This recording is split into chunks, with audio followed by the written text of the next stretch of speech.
चैत्र नवरात्रि पर बना विशेष संयोग, 12 राशियों के महाचमत्कारी विशेष उपाय, बदलेगी किस्मत। आज परिवर्तन टीवी में जानेंगे पंडित प्रशांत चतुर्वेदी से। नमस्कार, परिवर्तन टीवी में आपका बहुत बहुत स्वागत है। आज हमारे साथ हमारे स्टूडियो में मौजूद हैं वरिष्ठ ज्योतिर्विद पंडित प्रशांत चतुर्वेदी जी। हम पंडित जी से जानेंगे आज कैसे करें घट स्थापना, कैसा रहेगा चैत्र नवरात्रि, किन राशियों के लिए क्या है विशेष। सबसे पहले बहुत बहुत स्वागत है पंडित जी, बहुत बहुत धन्यवाद आपका चैनल परिवर्तन टीवी में। सबसे पहले मैं जानना चाहूंगा कि किस समय करें घट स्थापना, कैसा रहेगा ये चैत्र नवरात्रि, हमारे दर्शकों को बताएं। बहुत बहुत धन्यवाद आदरणीय जी आपका। जैसा कि हम जानते हैं कि हमारे हिंदू परंपरा के अंतर्गत नवरात्रि में माँ दुर्गा के 9 स्वरूपों की उपासना की जाती है। जैसा कि दुर्गा सप्तशती में वर्णित है, प्रथमं शैलपुत्री च, द्वितीये ब्रह्मचारिणी, तृतीये चंद्रघंटेति कुष्मांडेति, चतुर्थकं पंचम स्कंदमातेति, षष्ठं कात्यायनीति च, सप्तमं कालरात्रीति, महागौरीति चाष्टमं, नवम सिद्धिदात्री च, नवदुर्गा प्रकीर्तिताः। इस प्रकार से इन 9 स्वरूपों की माँ की उपासना की जाती है। और यदि हम नवरात्रि में विधि विधान से माँ दुर्गा के 9 स्वरूपों की उपासना करें तो निश्चित रूप से हमें जीवन में सुख, शांति, सफलता और हमारी मनोकामनाओं की पूर्ति हो सकती है। तो नवरात्रि में कलश स्थापना का शुभ मुहूर्त 13 अप्रैल को सूर्योदय से 5:43 से 8:46 तक है। और इस बीच में यदि हम घट स्थापना करते हैं तो माँ दुर्गा की विशेष कृपा हमको प्राप्त हो सकती है। इसके अलावा इस दिन बहुत ही विशेष अभिजीत मुहूर्त भी पड़ रहा है, जो कि सुबह 11:36 से 12:24 तक रहेगा। यदि हम इस मुहूर्त में भी यदि माँ की उपासना करते हैं, माँ का ध्यान करते हैं और माँ का वैदिक मंत्रों के द्वारा आवाहन एवं घट स्थापना करते हैं तो निश्चित रूप से माँ देवी दुर्गा की कृपा हमको प्राप्त होगी। 12 राशियों की कैसे रहेंगे राशिफल, क्या रहेगा उनके लिए विशेष, कैसे करें वो 12 राशियों के लोग माँ दुर्गा की आराधना, जिससे उनके जीवन में सुख, समृद्धि, वैभव, सुख, शांति आए। जैसा कि हम जानते हैं कि जब ग्रहों के गोचर में ग्रहों का परिवर्तन होता है तो 12 राशियों के ऊपर प्रभाव पड़ता है। इसी प्रकार से नवरात्रि पर जो ये संयोग बन रहा है, इस विशेष संयोग में 12 राशि के जातकों को ऐसा कौन सा उपाय करना चाहिए जिससे उनको शीघ्रता से माँ दुर्गा की कृपा प्राप्त हो सके एवं वो अपने जीवन में सुख, शांति और समृद्धि प्राप्त कर सके। तो सर्वप्रथम हम बात करेंगे मेष राशि की। मेष राशि के जातकों के लिए यदि वो स्कंद माता का ध्यान करें एवं माँ दुर्गा के बीज मंत्र ओम ह्रीम दुम दुर्गाय नमः, इसका प्रत्येक दिन 108 की संख्या में जप करें तो निश्चित रूप से उनके जीवन में सुख, शांति, समृद्धि आएगी। और यदि हम बात करें वृषभ राशि के जातकों की तो वृषभ राशि के जातकों को महागौरी माँ स्वरूप की उपासना करनी चाहिए। यदि हम महागौरी माँ के स्वरूप की उपासना नवरात्रि में करते हैं एवं माँ दुर्गा के समीप घी के दीपक में प्रज्वलित करके और माँ दुर्गा के नवाण मंत्र का जप करते हैं तथा कन्याओं का पूजन करते हैं तो वृषभ राशि के जातकों को विशेष सुख, शांति की प्राप्ति होगी। इसी प्रकार यदि हम बात करें मिथुन राशि की तो मिथुन राशि की यदि बात करें तो मिथुन राशि के जातकों को माँ कालरात्रि के स्वरूप की पूजा करनी चाहिए। माँ कालरात्रि के स्वरूप की पूजा करने के साथ साथ ही यदि मिथुन राशि के जातक ललिता सहस्त्रनाम स्तोत्र का पाठ करें एवं प्रत्येक दिन माँ महागौरी के साथ साथ माँ कालरात्रि की आराधना करें तथा अपने जीवन में जो भी दुर्विचार हुए हैं, दुर्घटनाएं हुई हैं, उनको माँ दुर्गा से क्षमा प्रार्थना करें तो निश्चित रूप से मिथुन राशि के जातकों का जो ये नवरात्रि का संयोग रहेगा शुभप्रद रहेगा। यदि हम कर्क राशि के जातकों की बात करें, जैसा कि हम जानते हैं कि चंद्रमा का गोचर भी परिवर्तन होने वाला है, तो कर्क राशि के जातकों के लिए सबसे अच्छा रहेगा कि वो माँ ब्रह्मचारिणी की उपासना करें। यदि वो माँ ब्रह्मचारिणी के स्वरूप की उपासना करके और माँ की दुर्गा सप्तशती जो ग्रंथ है उसका पाठ करते हैं, यदि दुर्गा सप्तशती का पूरा पाठ नहीं कर सकते हैं तो कवच, कीलक, अर्गला और सिद्ध कुंज का स्तोत्र का पाठ करें तो कर्क राशि के जातकों को निश्चित रूप से सफलता की प्राप्ति होगी। पंडित जी, जैसे ये 12 राशियां हैं जी, इनके बाद हमारे दर्शकों को 12 राशियों के बाद कुछ ऐसा मंत्र बताइए जो इन 12 राशियों के सभी लोग महामंत्र जो कर सके, जिनके जीवन में सुख, समृद्धि आए, इन 12 राशियों के बाद आप ये भी बताने का कष्ट करें। जरूर, हम आज आपको इस कार्यक्रम के माध्यम से आज के महा उपाय में हम बताएंगे कि किस प्रकार से हम माँ दुर्गा की आराधना नवरात्रि में करें और किस स्तोत्र का, किस विधि विधान से और कैसे उपाय करें जिससे हमारे जीवन में सुख शांति आए तथा हमारी सभी मनोकामनाएं पूरी हों। और जिन बालकों का, जिन कन्याओं का विवाह नहीं हो रहा है, तो उन लोगों के लिए बहुत विशेष उपाय लास्ट में रहेगा, उसको देखना ना भूलें, लगातार हमारे साथ बने रहें। तो अब हम बात करेंगे सिंह राशि के जातकों की। सिंह राशि के जातकों का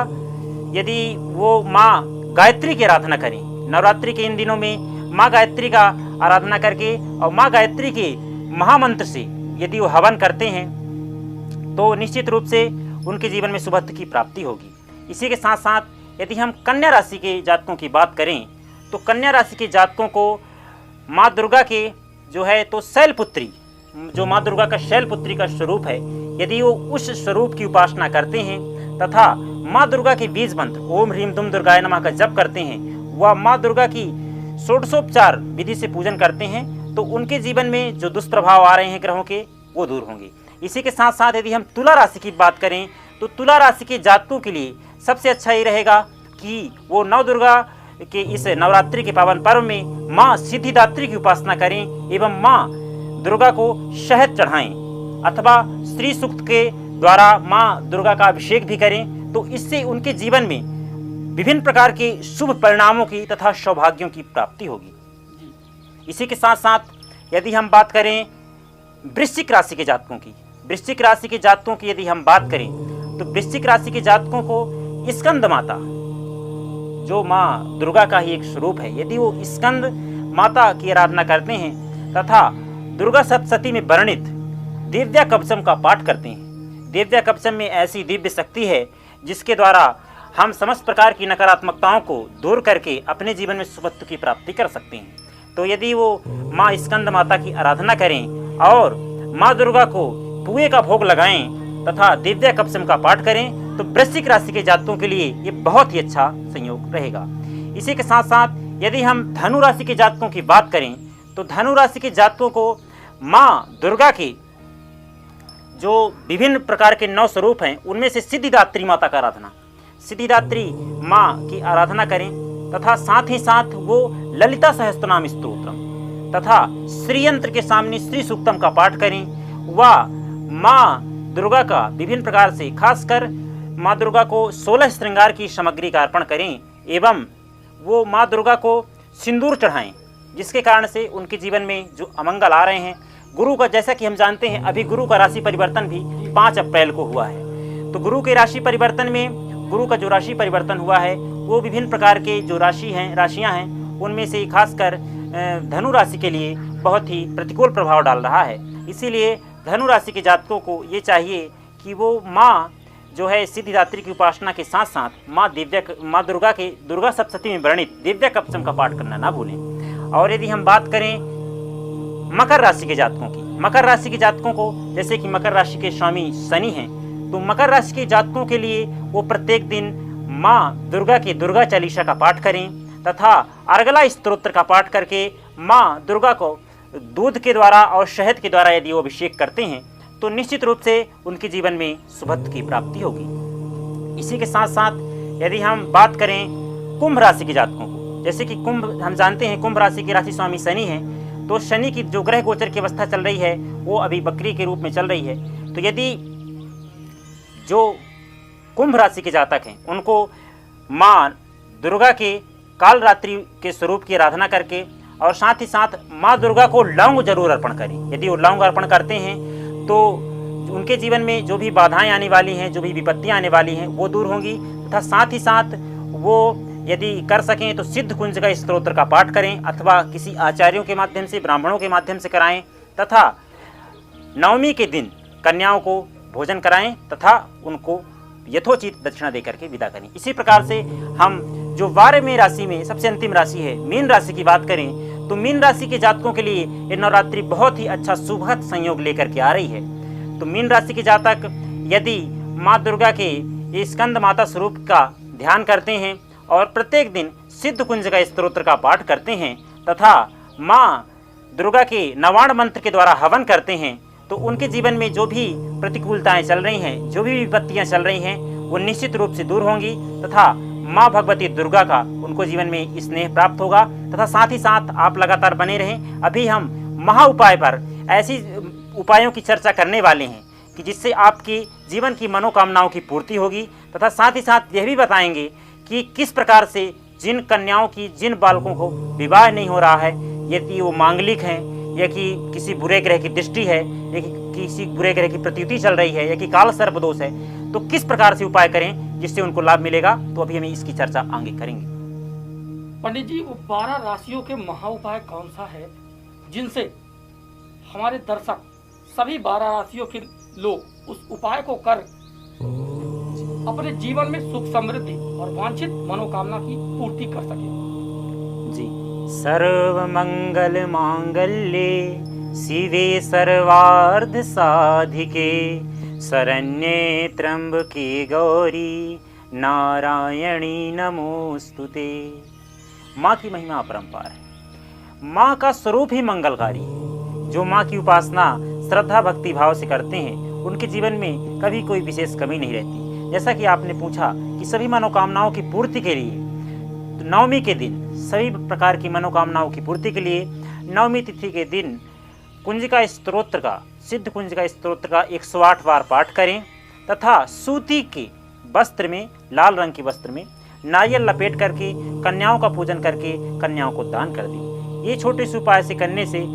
जीवन में जो भी विघ्न बाधाएं आ रही हैं, जो नवग्रहों के दुष्प्रभाव हैं, चाहे वो काल सर्प दोष को लेकर के हैं या कि किसी प्रकार से काम बनते बनते रुक जाते हैं या कि हमारे जीवन में या कि व्यापार में उन्नति नहीं हो पा रही है, खासकर हमारी जो मन की कामनाएं हैं तो निश्चित रूप से पूरी होंगी और माँ दुर्गा की कृपा हमारे जीवन में प्राप्त होगी। पंडित जी, जैसे कुछ लोग मांगलिक हैं या उनके विवाह में देरी हो रही है, उनके लिए ऐसे कौन से उपाय हैं इस नवरात्र में जिनको करने से उन्हें अपने इस समस्या से निदान मिल सके और उनका विवाह हो सके? जैसा कि हम जानते हैं कि माँ का स्वरूप ही कल्याणकारी है। कई जातकों की कुंडली में, कई कन्याओं की कुंडली में मांगलिक दोष बन जाता है, ये काल सर्प दोष बन जाता है, जिस कारण से उनके जीवन में विवाह नहीं हो पाता। कई सारे ऐसे लोग हमारे पास आते रहते हैं। तो इस नवरात्रि पर यदि वो ये विशेष महा उपाय करते हैं, वो प्रत्येक दिन माँ देवी दुर्गा की आराधना करते हुए माँ देवी दुर्गा को सिंदूर अर्पण करें और ललिता सहस्त्रनाम स्तोत्र का प्रत्येक दिन कम से कम 3 बार प्रत्येक दिन 9 दिन पाठ करें, तो इस छोटे से उपाय से निश्चित रूप से उनके विवाह में जो देरी हो रही है, जो विवाह में बाधाएं आ रही हैं, चाहे वो मांगलिक दोष के कारण से हो या कि काल सर्प दोष के कारण से हो, निश्चित रूप से वो दूर होंगी, उनका जीवन सुखमय बनेगा और विवाह के योग बन जाएंगे।